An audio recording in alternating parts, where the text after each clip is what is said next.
Hi, I'm Lucas Paletta, and this is who I am. It can take someone a very long time to be able to say those words confidently. Do you know who you are? Maybe, maybe not. Trust me, I don't expect you to know. Finding out who you are is a very difficult thing to do. It can take years and years, or just days for some people, to be happy and to love themselves for who they are. In my case, not so much. I still don't know who I am, what I want to do with my life, or where I want to go to next. But from what I've learned, it all comes in due time. I've had many life experiences that shape me out to be who I am. There have been good experiences, and there have definitely been bad experiences. But with those experiences, good or bad, comes wisdom. And with that wisdom comes truth. And with that truth, well, hopefully it comes to your understanding of you and your world. I'm not exactly at that stage yet, but I want to share with you a portion of my life and share my story and of who I am. To start off, I want to share with you my life so far. I was born in Burlington and grew up in a normal house, going to school, coming back home, and back to school again. That was the routine. But what happens at school is what tends to stay with someone, as it would with anybody. Growing up, I was always different. Something about me was different, and I knew I was different, but I didn't know why, what made me different from everyone else. Now I know a few of these things, one of these being is that I always grew up hanging around with girls. I obviously had friends that were boys, but I usually hung out with girls, and they're my closest friends. But that's not really a big deal. I'm also, like my sister puts it, more in touch with my feminine side. Two things that seem so irrelevant and so minor turned out to be extremely, extremely difficult for me. And as it can be expected, I looked weird and different to everyone else when growing up. I was always picked on because of this. Every year, for as long as I can remember, I was constantly called names and insulted. Gay, faggot, that it might as well have been a girl, fruitcake, you get the idea. And this made me feel so vulnerable. Not only to the fact that I was being targeted, I hated being the topic of everyone's talk, good or bad. I always hated the spotlight. I'd rather be in the background and observe everything rather than be that everything. And I was always that way, the very introverted guy with a lot of girlfriends. But as it went on and on, I just started to get used to it, until it stopped for a while. And when I started to feel better about myself, it started back up again, and worse than ever. But I tried and kept my head held high and learned a few things from it. I learned that what you think of yourself is much more important than what other people think of you. I learned to never let things out of your control dictate who you are. And I decided to use that to my advantage. And I accept the fact that I hang out with girls. And I accept the fact that I'm a little bit flamboyant. That I'm different. And it's okay to be different. So it makes you, you. And it made me that much stronger. But more importantly, it allowed me to understand one more thing about who I was. And quite frankly, who cares? Me do me and you do you. Whatever that is all that matters. I accepted that. And as a result, I actually came to find myself liking that I was different. I wanted to be different. I ended up using that as fuel to strive off and walk my own path, to find my own solutions to my problems, not just follow what the other guy before me did. Okay, now fast forward a few years, and here's grade 9 Lucas getting off the bus, staring at that Appleby College sign at the NEC, and practically regretting everything he has done his entire life out of pure fear of high school. But the thought of a brand new slate meant so much to me. The thought of starting fresh and being careful of what I did so I wouldn't have to go through that again filled my mind day in and day out.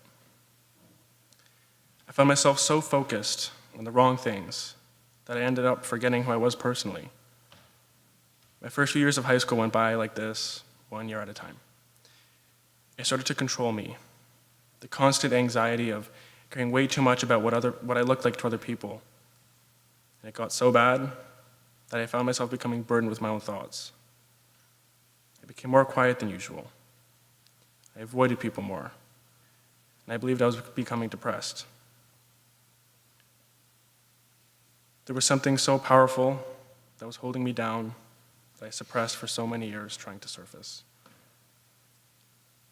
Until I reached my breaking point and said to myself, Lucas, what are you doing? Just be yourself. That was my problem. That's when I realized that my whole problem these past few years was that I wasn't being myself. I realized that this person I was trying to be was not who I really was. Then it surfaced. The root of all my issues surfaced. I decided to accept it and not push it further away. I had just realized something about myself that I knew was there, but was so scared to show it and accept it. April 7th, 2016. That day I said to my family, in a little meeting of why I was acting so sad and secluded, I said, I'm confused about my sexuality. And all I got from that was, I know, from my mother. Honestly, I was expecting a little bit more of a reaction, but that's okay. It was a pivotal moment in my life. And only a few months ago, I realized that I'm bisexual. Shocker, right? It haunted me for as long as I can remember. After finally coming to terms with who I am this past year, I felt a weight so unexplainable lifted off of my shoulders. It's so crazy to think that something so minuscule created such pain for myself. The cave that you fear to enter holds the treasure that you seek. Joseph Campbell. If you are going through something like this, or something nothing at all like this, and just battling an internal issue, as hard as it is, listen to yourself and accept yourself. Don't suppress your issues and expect them to go away or change, because they won't. They will just be creating more pain for you in the long run. Just be yourself, whatever that is. Because whatever that is, it's beautiful. You are beautiful. You are beautiful. You are beautiful. You are beautiful. Every single one of you in this chapel is beautiful. Even when you don't believe it, just know that only you can be the best version of you. There's one thing I want you to take away from my speech today. It's this. To be beautiful means to be yourself. You don't need to be accepted by others. You just need to be yourself. Take not on. This last year at Appleby has given me so much. I'm so blessed to have been able to call Appleby more than just my high school, but my home, our home. I'm constantly surrounded by close friends and mentors that have taught me more than they will ever know. All right, you know what's coming. Senior ones.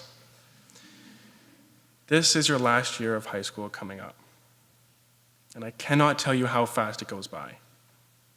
I spent these last 4 years thinking it will last forever, but now it's done.